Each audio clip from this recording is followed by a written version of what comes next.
Hi ಎಲ್ರಿಗೂ ನಮಸ್ಕಾರ. Welcome to my channel.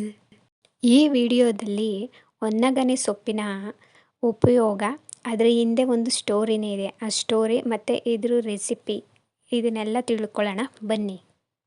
ತೊಗರಿ ಬೇಳೆ, ಇದು ನಾವೇ ತೊಗರಿ ಕಾಳನ್ನ ಬೆಳೆದು ಬೇಳೆನ ಮಾಡ್ಕೊಂಡಿರೋದು. ಇಲ್ಲಿ ನಾನು ಬೇಳೆನ ತೊಳೆದು ಮತ್ತು ಸೊಪ್ಪನ್ನು ತೊಳ್ಕೊಂಡಿದ್ದೀನಿ.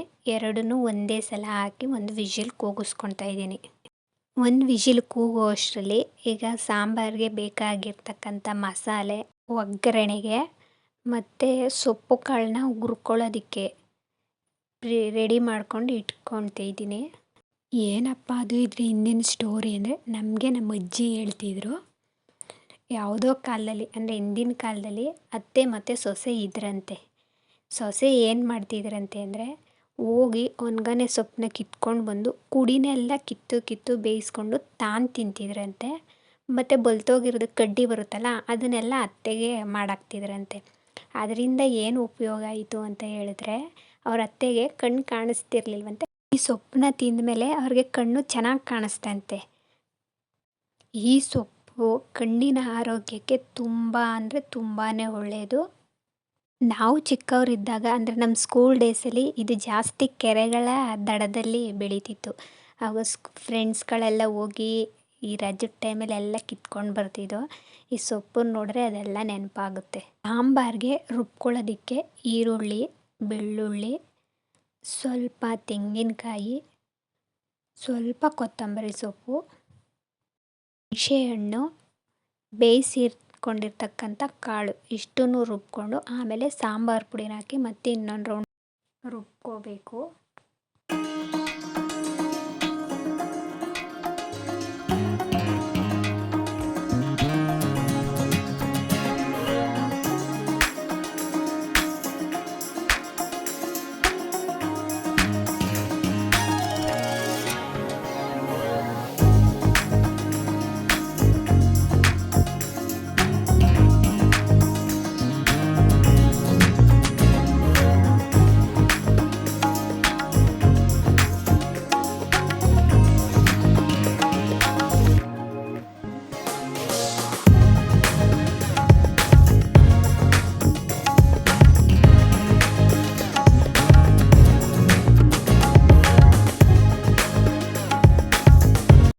ಈಗ ಕಾಳನ್ನ ಹುರ್ಕೊಳ್ಳೋದಕ್ಕೆ ಎಣ್ಣೆ, ಹಸಿಮೆಣಸಿನ್ಕಾಯಿ, ಈರುಳ್ಳಿ ಹಾಕಿ ಚೆನ್ನಾಗಿ ಫ್ರೈ ಮಾಡಿಕೊಂಡು ನಂತರ ಬೆಂದಿರ್ತಕ್ಕಂಥ ಸೊಪ್ಪು ಕಾಳನ್ನು ಹಾಕಿ ಫ್ರೈ ಮಾಡ್ಕೊಳ್ಳೋದು. ತೆಂಗಿನ ತುರಿ, ಒಂದು ಸ್ವಲ್ಪ ಸಾಂಬಾರು ಪುಡಿ ಹಾಕಿದ್ರೆ ತುಂಬಾ ಟೇಸ್ಟ್ ಬರುತ್ತೆ. ಅದನ್ನೆಲ್ಲ ಹಾಕಿ ಹುರ್ಕೋಬೇಕು.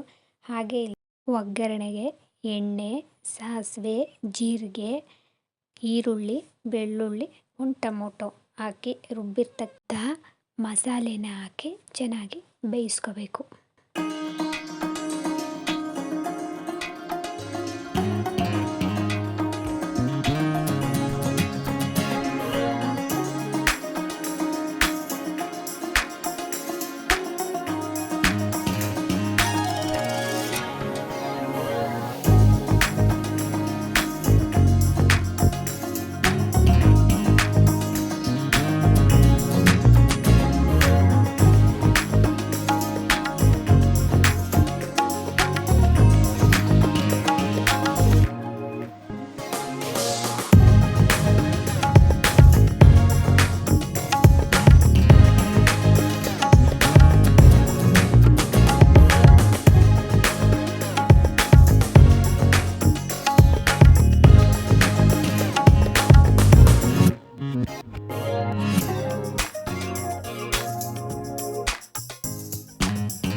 ಈಗ ಮುದ್ದೆ ಮಾಡ್ಕೊತಾ ಇದ್ದೀನಿ. ಮುದ್ದೆನ ನಾನು ಯಾವಾಗಲೂ ಇದೇ ಪಾತ್ರೆಯಲ್ಲೇ ಮಾಡೋದು. ಇದಕ್ಕೆ ನೀರು ಹಾಕಿ ಸ್ವಲ್ಪ ಹಿಟ್ಟು ಹಾಕಿ ಕುದಿ ಬರೋವರೆಗೂ ಬಿಡೋದು. ನಂತರ ಕುದಿ ಬಂದಮೇಲೆ ಹಿಟ್ಟು ಹಾಕಿ ಚೆನ್ನಾಗಿ ಬೇಯಿಸಿ ಒಂದು ಸಲ ತಿರುವ್ಕೊಂಡು ಮತ್ತೆ ಗ್ಯಾಸ್ ಮೇಲೆ ಇಟ್ಟು ಚೆನ್ನಾಗಿ ಬೇಯಿಸಿ ಮುದ್ದೆ ಮಾಡಿಕೊಂಡೆ. ನಂತರ ಎಲ್ಲರೂ ಊಟ ಮಾಡಿದ್ವಿ.